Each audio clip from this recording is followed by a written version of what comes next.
And I will also mention Richard Barnett, an accountant who works with many farmers in my constituency, and he's warned of two immediate consequences of these proposed changes. Firstly, an increase in the numbers of individuals seeking to acquire farmland up to £1 million to mitigate inheritance tax, resulting in a reduction in the amount of tax that the Treasury can expect to generate from this policy, as well as an increase in land prices.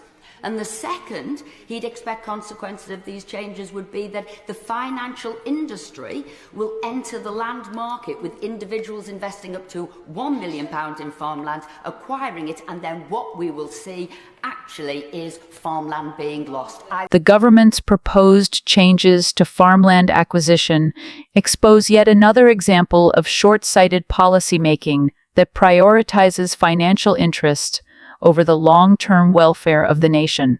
By opening the floodgates to institutional investors and speculators, they risk turning productive farmland into a playground for asset managers looking to pad their portfolios. While ministers champion these changes as a way to stimulate investment, they conveniently ignore the devastating consequences: skyrocketing land prices that lock out small farmers, dwindling tax revenues, and the erosion of food security as farmland shifts from the hands of those who cultivate it to those who hoard it. This policy is not just economically reckless. It is a betrayal of rural communities, family-owned farms, and the future generations who will inherit a food system dominated by absentee landlords. Once again, the government proves that it is far more attuned to the whispers of financial giants than the needs of the very people it claims to serve. The government's failure to close inheritance tax loopholes on farmland acquisition is yet another example of its blatant favoritism toward the wealthy elite at the expense of fairness and fiscal responsibility. By allowing individuals to exploit tax relief intended for genuine farmers, ministers have created a system where farmland becomes a financial trophy rather than a vital resource for food production. This policy doesn't just drain millions from public coffers. It artificially inflates land prices, locks out young and small-scale farmers, and threatens the sustainability of rural economies. While the government continues to preach about leveling up, their unwillingness to tackle this glaring inequity reveals a deep disconnect from the struggles of ordinary citizens. Instead of addressing rising inequality and strengthening public finances, they've chosen to let wealthy investors game the system, leaving taxpayers and future generations to pick up the tab. While farmland tax relief aims to support agriculture, its misuse by individuals seeking to reduce inheritance tax creates a significant drain on public finances and exacerbates inequality in land ownership. Unless governments implement stricter safeguards, this practice will continue to distort the land market, erode agricultural productivity, and deprive taxpayers of crucial revenue. Next, we will move on to Angela Rayner's plans. I was delighted to stand alongside Keir as he announced our plan just over a week ago. It's a plan for putting more money in people's pockets, a plan for putting politics back in the service of working people, a plan for stability, investment and reform, not chaos, austerity and decline. And it's a plan that will deliver a decade of national renewal. Our devolution agenda is central to this and to the first of our 5 missions to kickstart economic growth. We've already taken important steps towards this. We've taken tough decisions in the budget to stabilise the economy, preventing a return to austerity while protecting working people's pay slips and freeing up tens of billions of pounds of investment in Britain's future. We have established a national wealth fund and just last week announced reforms to our planning rules to get Britain's building and the 1.5 million homes that we need. And as we publish the English Devolution White Paper today, we are taking another step towards relighting the fire in our great regions. And our aim is to create an economy and a society that works for everyone. And by tapping into the incredible talent that exists in all parts of our country. And where better to be marking this milestone than here in Leeds.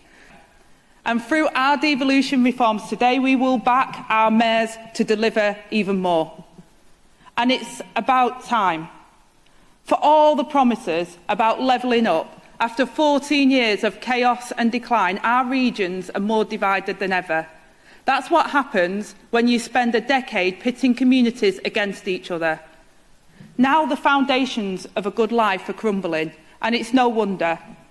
Our country is the most centralised in Europe, with too many decisions affecting too many people made by too few.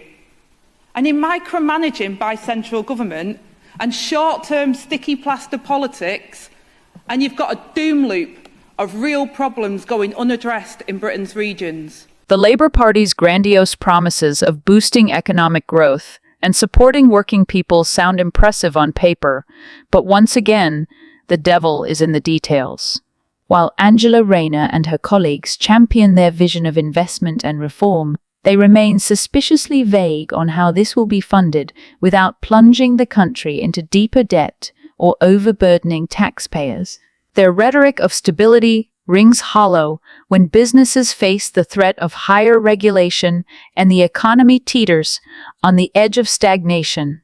Meanwhile, hard-working people are left wondering whether Labour's plans will actually improve their lives or simply add to the ever-growing list of broken promises. For all their talk of reform, this government seems more adept at selling dreams than delivering real, tangible results for the people they claim to represent. The government's grand plan to build 1.5 million homes through a national wealth fund and planning reforms may sound like a bold step forward, but once again, the devil lies in the execution, and this administration has a habit of over-promising and under-delivering. While they tout regional growth and housing solutions, critics are right to ask, where is the money coming from? Ballooning public debt and vague funding plans risk saddling future generations with the bill, while relaxed planning rules could pave the way for shoddy developments and environmental compromises. Local communities, often sidelined in these grandiose schemes, may see their infrastructure crumble under the weight of rapid, poorly planned construction. If this government truly wants to tackle housing shortages and regional inequalities, it must do more than throw around buzzwords. It needs a credible, transparent strategy that prioritizes quality, sustainability, and local input over flashy headlines.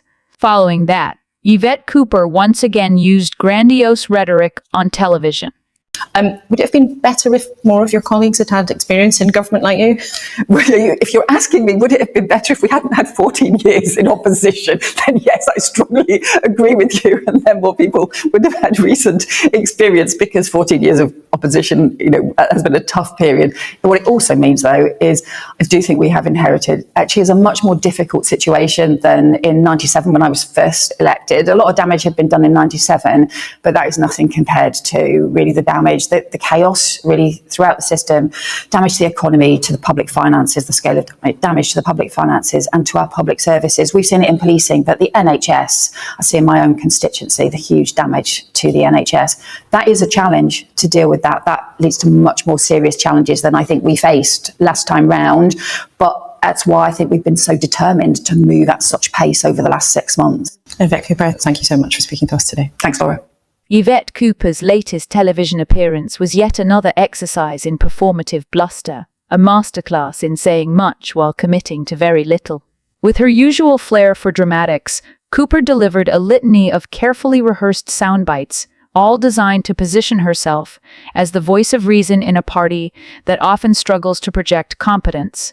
She railed against the government's handling of the economy and age pressures, but conspicuously avoided any concrete solutions, relying instead on broad strokes and familiar slogans. Her delivery may have impressed studio audiences, but for those paying closer attention, it was clear that Cooper was more focused on political theater than providing the substance the public so desperately needs. This is a recurring theme for Cooper, whose rhetorical style often substitutes performative indignation for real leadership. While she excels at tearing into government failings, a role she relishes.